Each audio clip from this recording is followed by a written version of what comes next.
Welcome everyone to my first slideshow presentation battle report for Age of Sigmar. I hope you guys enjoy this. It was a really fun game.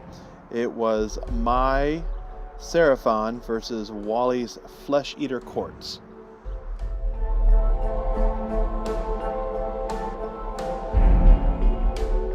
Something a little different, and that is we're going to take 8 battle scrolls and we're just going to duke it out. This was Wally's second game, so we really didn't have a battle plan set. We just thought we would meet in the middle of the table and beat each other up.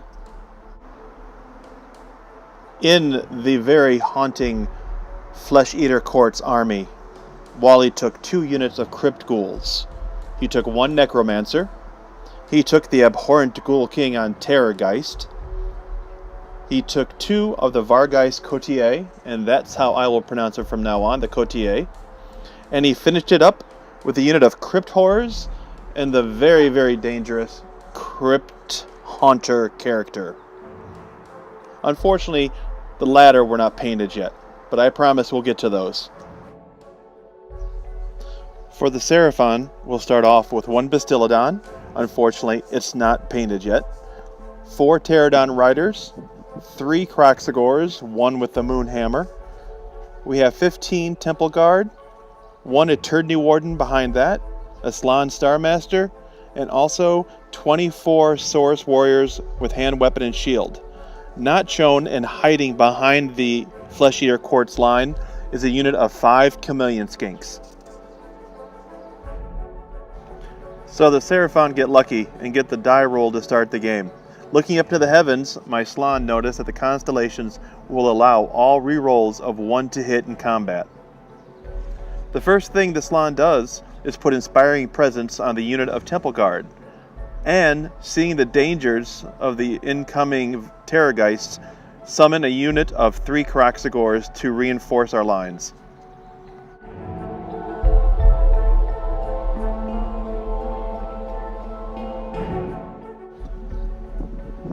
On the Seraphon left flank, the unit of Pterodon Riders just runs forward. It was time to introduce Wally to the dirty tricks of the Seraphon. I popped my Chameleon Skinks out 3 inches away from the Necromancer, thinking he would be the ideal target. But then I remembered just how dangerous that new Crypt Haunter Courtier character is. As I lined up my shots on the Necromancer, I said, nah, I'll get him later. And we turned to face down the Cotier, who was in range. A few shots later, added to the laser beams from the Bastiladon, and the new model was lying in ashes.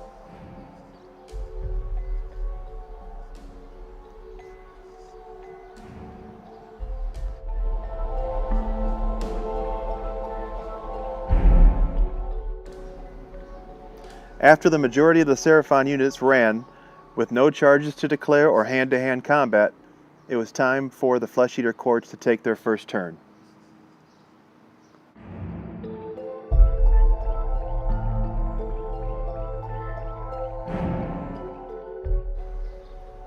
In the Flesh Eater Court's first turn, Wally had his Necromancer supercharge a Vargolf Cotier with a Van Hell's Dance.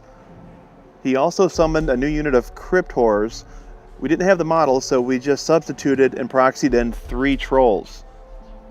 Everything else just moved forward, hoping to get off a few long bomb charges.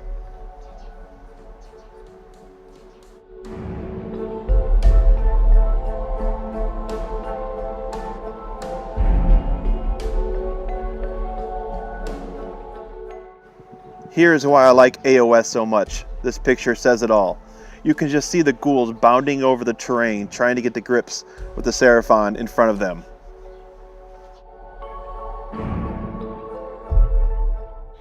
The Abhorrent Ghoul King, realizing that the Chameleon Skinks were a danger in his backfield, sent the second unit of Crypt Ghouls into them, making short work of the Chameleons.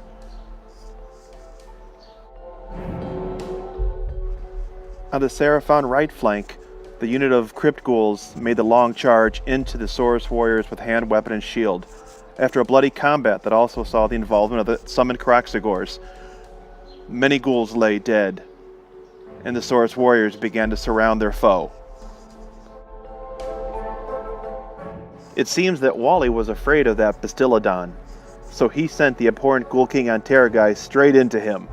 But not everything goes as planned, and what Wally thought would be over in a quick combat round took over 3 rounds of pillow fighting before victor was finally established. In the center of the battlefield, it was time for the Vargolfs to make their move, and both courtiers made it into the Temple Guard. Swinging first, the Van Helsdea's energized courtier killed 5 of the Temple Guard. But it was time for the Temple Guard to counterattack, and they struck down the second Vargolf before it could even land a blow. The battle between the Crypt Ghouls and Saurus warriors continued, with both sides dealing out death and punishment. But it was the Moonhammer on the Kroxigors that really made a difference. And slowly but surely, the ghouls were ground down to nothing. It was also a point that Wally and I talked about after the battle. Not knowing the Flesh Eater courts that well, he should have kept his Ghoul King closer to the ghouls, buffing them, making them even better in combat. I know that's a lesson he won't forget for our next battle.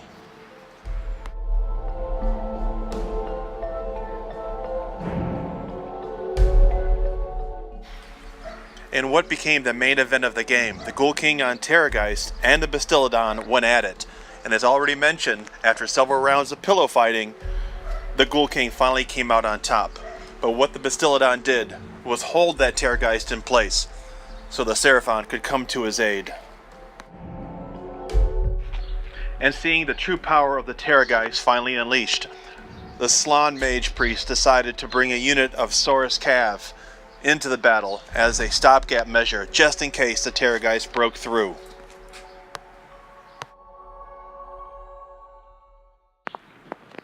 With the aid of the Eternity Warden, the Temple Guard soon dispatched the second Vargolf Courtier and joined the main fight against the bulk of the Crypt Ghouls, surrounding them and hacking them to pieces, showing no mercy.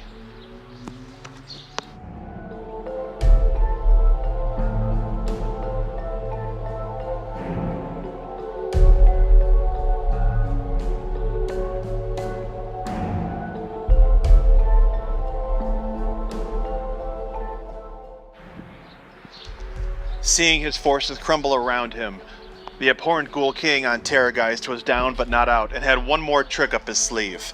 He brought in another unit of Crypt Horrors very close to the Seraphon General, hoping for a long charge that would end this battle once and for all. But it was too little, too late.